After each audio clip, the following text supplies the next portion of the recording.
శ్రీ గురుభ్యో నమః శ్రీ మాత్రే నమః welcome to VMK astro numerology channel. శ్రీ విశ్వావసనామ సంవత్సర ఉగాది శుభాకాంక్షలతో సింహరాశి వారికి ఈ యొక్క 2025-26 సంవత్సరానికి గాను ఉగాది రాశి ఫలాలు ఏ విధంగా ఉండబోతున్నాయో చూద్దామండి. సింహరాశికి అధిపతి రవి. సింహరాశిలో మక 4 పాదాలు, పుబ్బ 4 పాదాలు, ఉత్తర 1వ పాదం, మొత్తం 9 నక్షత్ర పాదాలు ఉంటాయండి.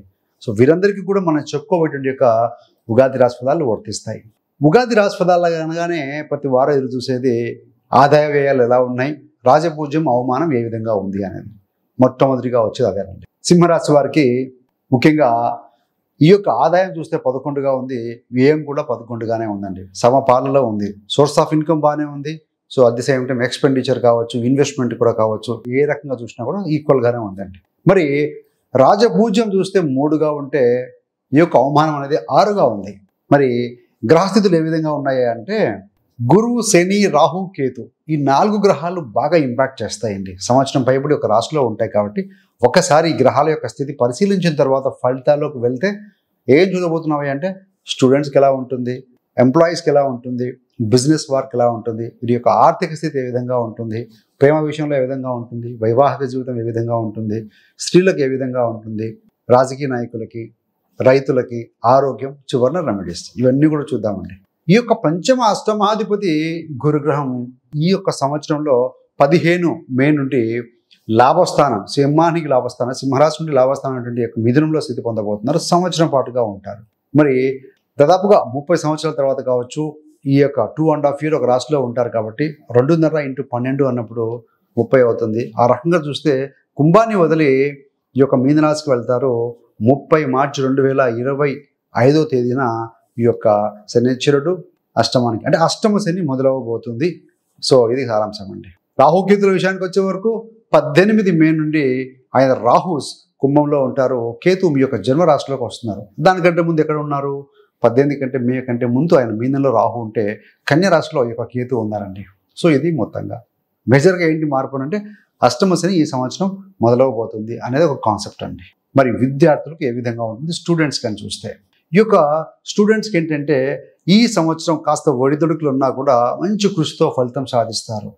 వీరు ఎంత ఎఫర్ట్స్ పెడితే అంతే ఫలితం రాబోతుంది.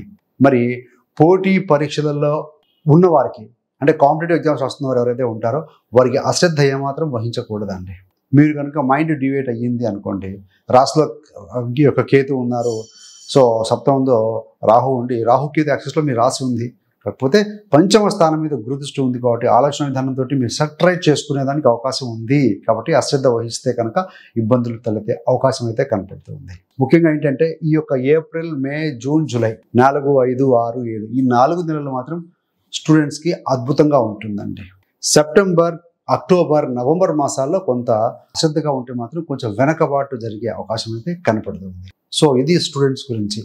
మరి ఏంటంటే ముఖ్యంగా మీరు చేయాల్సినటువంటి యొక్క రెమెడీ ఏంటంటే ఆదిత్య హృదయ పఠనం చేయడం, సూర్యారాధన చేసుకోవడం ఆత్మస్థైర్యాన్ని నింపుతుంది విద్యార్థులకి. రెండవది ఈ యొక్క ఎంప్లాయీస్కి, ఉద్యోగస్తులకు ఏ విధంగా ఉంటుంది, వివిధ రంగాల్లో ఉన్నటువంటి యొక్క ప్రొఫెషనల్స్ ఉంటారు కదా, సో వారికి ఎలా ఉంటుంది అంటే సింహరాశి వారికి ఈ సంవత్సరంలో ఉద్యోగ మార్పులు ఉండబోతున్నాయి. The reason behind this one ఏంటంటే అష్టమంలో శని వచ్చి ఆయన 3వ దృష్టి చేత 10వ స్థానాన్ని చూస్తూ ఉన్నారు. 6, 7, 10, 8లో ఉండి 10 చూస్తూ ఉంటే ఉద్యోగంలో కాస్త టెన్షన్ ఉంటుంది, ఒత్తిడి ఉంటుందండి, పని భారం ఉంటుంది. కాకపోతే మీ యొక్క కృషితోటి మీ యొక్క ఫోకస్డ్గా కనుక మీరు దృష్టి పెట్టి కనుక పని చేస్తే మాత్రం 100% రిజల్ట్ అందించగలుగుతారు. అదేవిధంగా ఆ ఆఫీస్లో జరిగేటువంటి యొక్క ఇన్వాల్వ్మెంట్ కావచ్చు, పాలిటిక్స్లో మీరు ఎంటర్ కాకుండా ఉండటం అనేది చాలా మంచి ఫలితం ఇస్తుందండి. అంటే మీరు ఎంత కష్టపడితే అంత ఫలితం వస్తుంది. మేనేజ్మెంట్, కొంతమంది మేనేజ్మెంట్ యొక్క వారి యొక్క గుర్తింపు కూడా పొందుతారు అని చెప్పవచ్చు.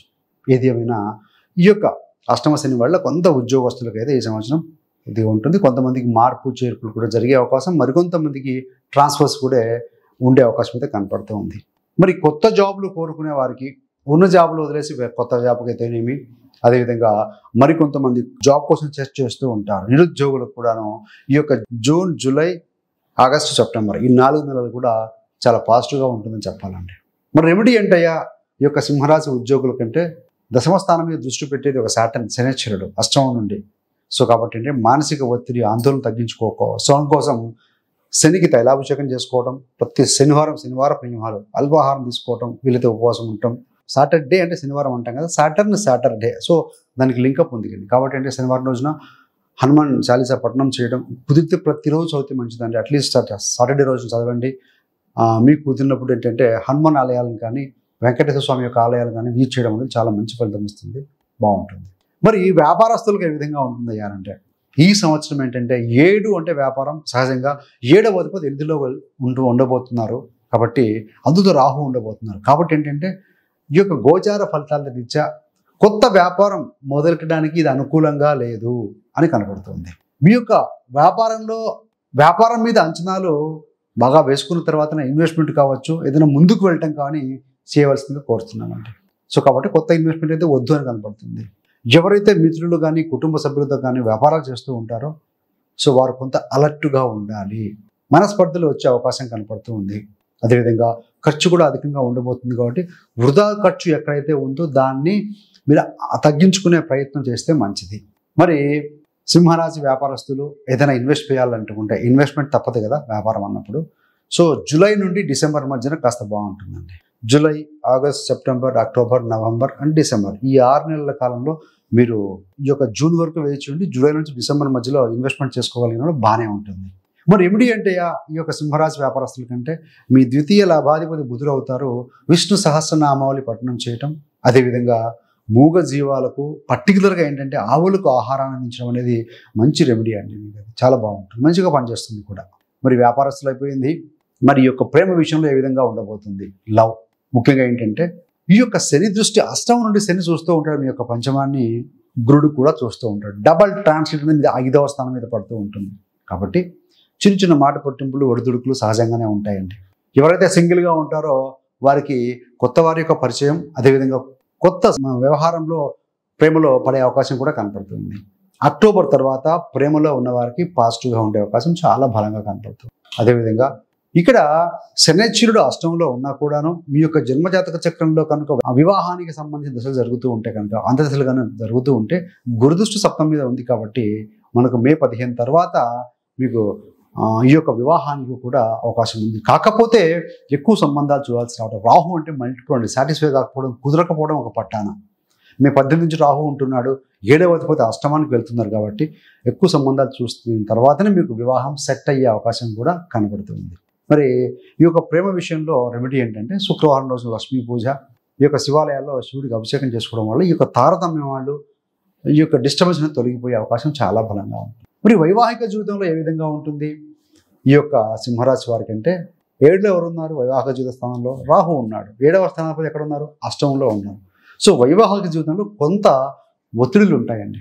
ఒకరినొకరు అర్థం చేసుకొని కనుక ముందుకు వెళ్తే సో డెఫినెట్గా అన్ని విషయాలు సెటరేట్ అవుతాయి. రాహు ఉన్నా ఆ ఇంటి ఓనర్ శని అష్టంలో ఉన్న గురుదృష్టి ఉంది కాబట్టి ఒక డివైన్ కనెక్ట్ ఉంది కాబట్టి సో దంపతులుగా ఏదైనా మీ పూజాది కార్యక్రమంలో పాల్గొనటం కావచ్చు, అదేవిధంగా ఒక బహుదూరం ఏదైనా ప్రయాణాలు చేయడం వల్ల కావచ్చు, ఒకరినొకరు అర్థం చేసుకునే వానికి అవకాశం బలంగా కనపడుతూ ఉంటుంది. మరి ఈ యొక్క రెమెడీ ఏంటయ్యానంటే మీకు ముఖ్యంగా శివపార్వతుల యొక్క కళ్యాణం కావచ్చు, శివపార్వతుల ఆ పూజ చేసుకోవడం మంచి ఫలితం ఇస్తుంది. శుక్రవారం రోజున దంపతులు కూర్చొని లక్ష్మీదేవి ఆరాధన చేసుకోవడం వల్ల కూడా సో ఇక నెగిటివ్ ఇంపాక్ట్స్ వెళ్ళిపోయి హ్యాపీగా ఉండగలుగుతారని చెప్పవచ్చు. మరి 7వది స్త్రీలకు ఏ విధంగా ఉంటుంది? స్త్రీమూర్తులకి సింహరాశి వారికి కుటుంబ బాధ్యతలు పెరుగుతాయి, సక్సెస్ఫుల్గా మీరు ముందుకు తీసుకెళ్తారు, ధైర్యంగా కుటుంబ సమస్యలను కూడా పరిష్కరించగలిగిన కెపాసిటీ ఉంటుంది, పరిష్కరించబోతున్నారు ఈ యొక్క సింహరాశి స్త్రీలు. జాబ్లో కూడా మీకు కొత్త కొత్త అవకాశాలు వస్తాయండి. మరి ఏమైనా ఇబ్బందులు ఉన్నాయా అంటే ఆరోగ్య సమస్యలు కాస్త తలెత్తే అవకాశం ఉంటుంది. ముఖ్యంగా థైరాయిడ్ కావచ్చు, బీపీ, బ్లడ్ ప్రెషర్తో సతమతం అవుతున్న వారికి కొంచెం సతాయించే అవకాశం ఉంది, కాస్త ఇబ్బంది పెట్టే అవకాశం ఉంది కాబట్టి so have to be very careful health వైజ్లో. చిన్నపాటి రెమెడీ ఏంటంటే తులసి మొక్కకు నీరు పోయటం, ప్రతిరోజు అమ్మవారి ఆరాధన చేసుకోవడం వల్ల కూడా మంచి ఫలితం ఇస్తుందని చెప్పాలి. సో మరి స్త్రీలకు చూసాము. ఇప్పుడు ఈ యొక్క రాజకీయ నాయకులకు ఏ విధంగా ఉంటుంది? రాజకీయ నాయకులకు ఏంటంటే ఒత్తిడి ఉంటుందండి, రాజకీయంగా ప్రెజర్ ఉంటుంది. కాకపోతే శత్రువులను ఎదుర్కొనే అంటే మీ యొక్క అపోనెంట్ ఎదుర్కొనే శక్తి యుక్తులు కలిగి ఉంటారు కాబట్టి ఎలాంటి ఇబ్బంది లేదు. మీరేంటంటే మీతో ఉన్న యొక్క పార్టీలో ఉన్నటువంటి పెద్దలు కావచ్చు, మీతో ఉన్నటువంటి క్యాడర్ ఏదైతే ఉందో వారితో కలిసి కట్టుగా పనిచేయటం వల్ల ఈ సంవత్సరం మీ యొక్క సమస్యలను అధిగమించి ముందుకు వెళ్ళగలుగుతారని చెప్పవచ్చు. ఈ యొక్క రాజకీయ రంగంలో ఉన్న వారికి ఏంటంటే ప్రజాదరణ పొందాలి అంటే మీ యొక్క శక్తి యుక్తులతో పాటు మీ యొక్క ఇన్వాల్వ్మెంట్, వారి యొక్క సమస్యల్లో పాల్పంచుకొని నేనున్నాను అనే ధోరణి కనుక మీరు కనుక అభయం కలిగించగలిగితే మాత్రం ఈ సంవత్సరం కాస్త బాగుంటుంది. మరి రెమెడీ ఏంటంటే అంటే ఈ అబ్స్టకిల్స్ తొలగాలి అంటే కనుక గణపతి ఆరాధన మంచి ఫలితం ఇస్తుంది. మరి ఈ యొక్క రైతుల విషయంలో చూస్తే దేశాన్ని వెన్నక రైతు కదా, ఈ సంవత్సరం ఏంటంటే మొదటి పంట అంత పాజిటివ్గా లేదండి. వర్షాభావ పరిస్థితులు కొంచెం ఇబ్బంది పెట్టే అవకాశం ఉంది. లైట్గా వర్షాలు రావడం కావచ్చు, ఇలాంటివి ఉంటాయి. రెండవ పంట మీకు సత్ఫలితాన్ని ఇస్తుంది. రెండిట్లో ఒకటి బాగుంటుంది, ఒకటి బాగుంటుంది. ఏదేమైనా ప్రభుత్వ సహాయాన్ని మాత్రం అందిపుచ్చుకుంటారు. ఈ యొక్క నీటి సంపత్తి అంటే జల వనరులు ఉంటాయి కదా, ఆ వాటర్ని మీరు కొంతమంది ఇంకుడు గుంతలు అనొచ్చు. ఇదే ఈ యొక్క నీటి సంపత్తిని వృధాగా చేసుకోకుండా దాన్ని జాగ్రత్తగా వాడుకోగలిగితే మాత్రం పంటల్లో బాగా రాణించగలుగుతారు అని చెప్పాలి. మరి రెమెడీ అంటే ఆ రైతులకంటే ముఖ్యంగా శనివారం పూట పక్షులకు ఈ యొక్క గింజలు వేయటం కావచ్చు, సూర్యారాధన, రెండు మంచి ఫలితాలు ఇస్తాయండి. Simple remedy but it gives much result అని చెప్పాలి. ఆరోగ్య హెల్త్ సమస్యలు చూస్తే ఏ విధంగా మనం ఒత్తిడి జయించాలి అంటే ముఖ్యంగా అష్టమ శని ఉన్నప్పుడు ఏంటంటే ఎవరికైనా సరే కాస్త ఒత్తిడి ఉంటుందండి. మీ యొక్క జాతకంలో చంద్రుడు సింహంలో ఉంటే దాన్ని సింహరాశి అంటూ ఉంటాం. అక్కడి నుంచి చూస్తే శని అష్టంలో ఉంటాడు. షష్టాష్టక స్థితి అంటాం. శని నుంచి చంద్రుడు 6లో ఉంటారు, చంద్రుడి నుంచి శని అష్టంలో ఉంటారు. 6/8 కాంబినేషన్ అంటాం. అలా ఉన్నప్పుడు ఏంటంటే ఆలోచనలు విపరీతంగా వస్తూ ఉంటాయి, పనులేమో స్లో ఫేస్లో ముందుకు వెళ్తూ ఉంటాయి. సో దీనివల్ల ఒత్తిడి ఉంటుంది. అదేవిధంగా ముఖ్యంగా గుండె జబ్బులతో ఉన్నవారు, బీపీ సమస్యలు ఉన్నవారు ఈ సంవత్సరం కొంత జాగ్రత్తగా ఉండాలండి. సో ఇవన్నీ కూడా తగ్గించుకోవాలంటే ఆహార నియంత్రణ, టైంకి ఫుడ్ తీసుకోవటం. మీ యొక్క అష్టమ స్థానంలో శని ఉండి మీ యొక్క ద్వితీయ ధనము, కుటుంబము, ఫుడ్ ప్లేస్ చూస్తూ ఉన్నాడు. స్టోరేజ్ ఫుడ్ వద్దు, లేట్ నైట్ ఫుడ్ వద్దు. సో టైమ్లీ ఫుడ్ తీసుకోవడం, ప్రాపర్గా రెస్ట్ తీసుకోవడం కూడా చాలా అవసరం. అదేవిధంగా దేహదారుఢ్యం, శారీరక శ్రమ, బ్రిస్క్ వాక్ కావచ్చు, జుంబా కావచ్చు, ట్రెడ్మిల్ కావచ్చు, ప్రాణాయామము, ధ్యానం, వీటి వల్ల కూడా మంచి ఊరట లభిస్తుంది చెప్పాలి. మొత్తం మీద చూస్తే ప్రతిరోజు చేయాల్సిన సింహరాశి వారండి. సింహరాశికి అధిపతి రవి అండి. మీకు ప్రత్యక్ష దైవం సూర్యభగవానుడు. ఆయన కనపడుతూ ఉంటారు. మిగతా గ్రహాలు కనపడినా కనపడకపోయినా రవి చంద్రులు మాత్రం ప్రతిరోజు మనకు కనపడుతూ ఉంటారు. సో ఆదిత్య హృదయం చదవండి, సూర్యాష్టకం చదవండి, సూర్యుడికి అర్ఘం ఇవ్వటం కూడా మంచి ఫలితం ఇస్తుంది. మంచి ఆత్మస్థైర్యాన్ని, ధైర్యాన్ని ఇస్తుంది. మరి మొత్తంగా చూస్తే మీకు శుభంగా 7 మాసాల్లో ఉంటాయి సింహరాశి వారికి. అంటే ఏప్రిల్ మాసం, జూన్ అండ్ నవంబర్ మాసాల్లో పాజిటివ్గా ఉంటుందండి. కొంత అనానుకూలత కలిగిన మాసాలు ఏంటంటే ఫిబ్రవరి, సెప్టెంబర్ మరియు డిసెంబర్ మాసాలు అంత అనుకూలంగా లేవు. సో ఒక prevention is better than cure. కాబట్టి ఏంటంటే జ్యోతిష్యం అంటే జ్యోతి అంటే వెలుగు. సో లైట్ ఫేస్ చెక్ చేసుకుంటున్నాం, ఎప్పుడు జాగ్రత్తగా ఉండాలి. సో అలాంటి సూచనలు మాత్రం తీసుకోవాలండి. బెంబేలు తిప్పవలసిన అవసరమే లేదు. అష్టమ శని అని మీకు కావాలి అంటే అష్టమ శని యొక్క ప్రభావం సింహరాశి వారి మీద ఏ విధంగా ఉంటుందో ఒక వీడియో కూడా రిలీజ్ చేయడం జరిగింది. సో ఆ వీడియో కనుక చూస్తే మరికొంత మీరు అవగాహన వస్తుంది, ఇన్ఫర్మేషన్ దొరుకుతుంది, వాయించవచ్చు. ఏదేమైనా అష్టమ శని వల్ల ఒత్తిడి ఉంటుంది. వచ్చే ధనాన్ని సద్వినియోగం చేసుకోండి. 11 ఆదాయం 11 వ్యయం ఉంది కాబట్టి వృధాగా డబ్బులు ఖర్చు పెట్టరాదు. అదేవిధంగా 6, 7 అష్టంలో ఉన్నారు కాబట్టి ఏదైనా మీరు కనుక డబ్బులు అడిగారు కదా అని ఆ వెనకాల రీజన్ ఆలోచించకుండా ఎమర్జెన్సీ ఉందా, ప్రాణాయామం ఉందా, ఏంటి ఆలోచించగలిగినప్పుడు మాత్రమే ఎదుటి వాళ్ళు డబ్బులు ఇవ్వడం ఉత్తమం. ఎందుకంటే 6వ అధిపతి 8లో ఉండి ద్వితీయాన్ని చూస్తుంటే 6 అంటే కొట్లాటలు, మాట పట్టింపులు, హ్యాండ్ లోన్స్. కాబట్టి ఏంటంటే షూరిటీలు పెట్టడం కానీ ఇలాంటివి జాగ్రత్త. అలాంటివి ఇవ్వాల్సి వచ్చిన పరిస్థితి తప్పనిసరి అయితే తప్ప మీరు ముందుకు వెళ్ళండి. లేకపోతే better to be quiet. Target పెట్టుకోండి. సో మీ యొక్క గురుదృష్టి తృతీయ స్థానం మీద ఉంది. మంచి ప్రయాణాలు చేస్తారు. మీ యొక్క సిబ్లింగ్స్తో సత్సంబంధాలు ఉంటాయి. కొత్త అగ్రిమెంట్లు అద్దె పుచ్చుకుంటారు. 5వ స్థానం ఇన్వెస్ట్మెంట్, సంతానము, మంత్రస్థానము, డిగ్నిటీ కూడా కొత్త అలవర్చుకోగలిగితే బాగుంటుంది. 7వ స్థానం దృష్టి పెడుతున్నారు. సో మీరు పెట్టేటువంటి జాగ్రత్తగా పెట్టేటువంటి పెట్టుబడులు లాభాన్ని ఇస్తాయి. సో ఇవన్నీ పాజిటివ్స్ కూడా ఉన్నాయండి. కాబట్టి ఏంటంటే ఈ 5 రకాలుగా మనం గోల్స్ పెట్టుకోగలిగితే ఏంటయ్యా 5 ఎలిమెంట్స్ అంటే HRMSC health goal, relationship goal.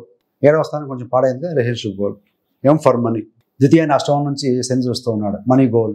S for spirituality, ఈ ఒత్తిడిని జయించడం కోసం. C ఫర్ కెరీర్లో ఒత్తిడి ఉంటుంది అనుకుంటున్నాం. సో ఏం చేయాలి, మనకి ఏదైనా ప్లాన్ ఆఫ్ యాక్షన్ ప్రకారం ముందుకు వెళ్తుంటే బాగుంటుంది. సరే first of all health goal పెట్టుకుని. Health is very very important. శారీరకంగా బాగున్నప్పుడు ఏదైనా చేయగలుగుతాం. R for relationship. సో సంబంధ బాంధవ్యాలను వాటి సరిచూసుకోవడం మనదే బాధ్యత. ఎమోషన్స్ కంట్రోల్లో పెట్టుకోవాల్సిన బాధ్యత మనదే. మన ఎమోషన్స్కి మనమే కారణం. M ఫర్ మనీ జాగ్రత్తగా ఇన్వెస్ట్ చేసుకోవడం, మల్టిపుల్ చేసుకోవడం, కాంపౌండింగ్ చేసుకోవడం ఎలానో ఆలోచించి పెట్టడం, ఇన్వెస్ట్ చేసుకోవడం. S ఫర్ స్పిరిచువాలిటీ ఆధ్యాత్మిక సాధన కొంతవరకు అలవర్చుకోవాలి. ఈ యొక్క మెటీరియలిస్టిక్ లైఫ్లో. దాంతోపాటుగా one task at a time, ఒక పని చేసేటప్పుడు ఒక పనే చేయాలి. So multiple task at time చేయకూడదు. సో థర్డ్ పర్సన్స్ గురించి గాసిప్స్ అవసరం లేదు. సో ఇలాంటి చిన్న చిన్న కేర్ తీసుకోవడం. సి ఫర్ కెరీర్లో ఒత్తిడి ఉండబోతుంది అనుకుంటున్నాం. సో దాన్ని ఎలా అధిగమించాలంటే నన్ను నేను అప్డేట్ చేసుకోవాలా, లేకుంటే ఎలా నేను టైంని మేనేజ్ చేసుకోవాలి, టు డూ లిస్ట్ రాసుకోవడం, ఇలా ప్లాన్ ఆఫ్ యాక్షన్ ప్రకారం ముందుకు వెళ్తూ ఉంటే సింపుల్గా వెళ్తుందండి. ఏది ఏమైనా మీ యొక్క వ్యక్తిగత జాతకం కనుక బలంగా ఉండి జరుగుతున్న దశలు అంతదశలు కనుక బలంగా ఉంటే సో గోచార ఫలితాలు పెద్దగా ఇబ్బంది పెట్టే అవకాశం తక్కువగా ఉందండి. గోచారంలో అధమంగా ఉండి జాతకం కూడా అధమంగా ఉన్నప్పుడు మాత్రమే అధమ ఫలితాలు చూసే అవకాశం ఉంటుంది. So thanks for watching. ఇలాంటి మరిన్ని మంచి మంచి వీడియోల కోసం VMK astro numerology channel subscribe చేసుకోగలరు. పక్కన ఉన్న బెల్ సింబల్ మీద క్లిక్ చేస్తే మేము చేసే ప్రతి వీడియో కూడా నోటిఫికేషన్ ద్వారా మీ దాకా ఉంటుంది. సర్వేజన సుఖినో భవంతు. స్వస్తి.